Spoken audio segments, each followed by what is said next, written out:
हास्य श्रीशीतलः स्तोत्रलु महादेव ऋषि अनुष्टुप् छन्दः शीतला देवता लक्ष्मीर्बीजम् भवानी शक्तिः सर्वविस्फोटकनिवृत्तते जपे विनियोगः।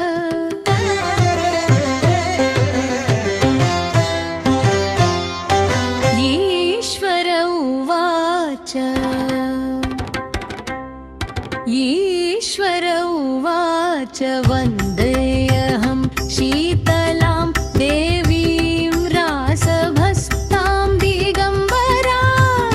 ईश्वर उवाच वन्देऽहं शीतलां देवीं रासभस्तां दिगम्बरां। मार्जनीकलशोपेतां शूर्पालङ्कृतमस्तकां मार्जनीकलशोपेतां शूर्पालङ्कृतमस्तकाम्। ईश्वर उवाच ईश्वर उवाच ईश्वरमुवाच वन्देऽहं शीतलां देवीं सर्वरोगभयापहां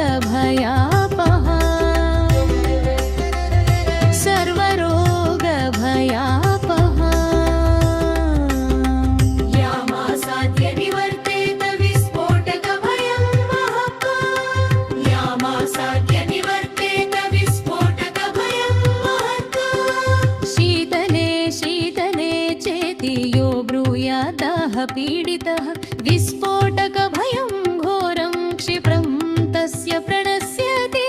शीतले शीतले चेति यो ब्रूयादः पीडितः विस्फोटकभयं घोरं क्षिप्रं तस्य प्रणश्यति। यस्त्वामुदकमध्ये तुज्याकोसं पूजयेन्नरः विस्फोटकभयं घोरं गृहे तस्य न जायते। यस्त्वामुदकमध्ये तुज्याकोसं पूजयेन्नरः विस्फोटकभयं घोरं गृहे तस्य न जायते।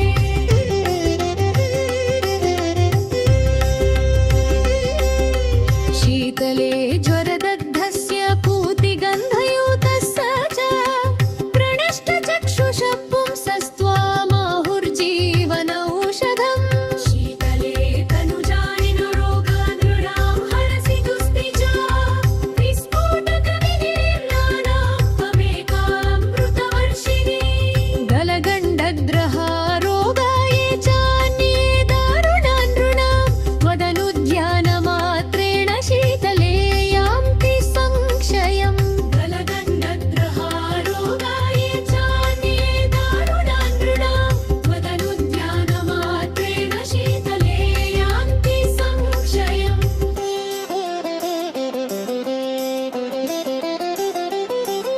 न मन्त्रो नौषधं तस्य पापरोगस्य विद्यते। त्वामेकां शीतले धात्रीं नान्यां पश्यामि देवता।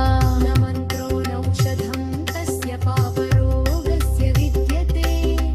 त्वामेकां शीतले धात्रीं नान्यां पश्यामि देवता। मृणालतन्तु सदृशीं नाभिहृन्मध्ये संस्थितां यस्त्वां सञ्चिन्तयेत् देवि तस्य मृत्युर्न जायते। हस्तकं शीतला देव्यो नरः प्रपथेत् सदा विस्फोटकभयं घोरं गृहे तस्य न जायते। श्रोतव्यं पठितव्यं च श्रद्धा भक्तिसमन्वितैः उपसर्गविनाशाय परं स्वस्त्ययनं महत्तम्। श्रोतव्यं पठितव्यं च श्रद्धा भक्तिसमन्वितैः उपसर्गविनाशाय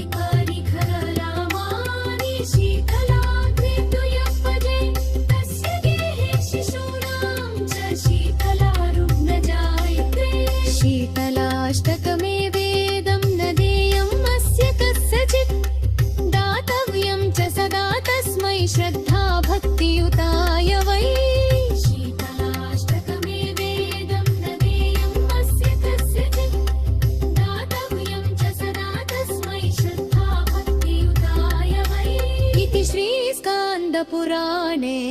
शीतलाष्टकम् श्री शीतल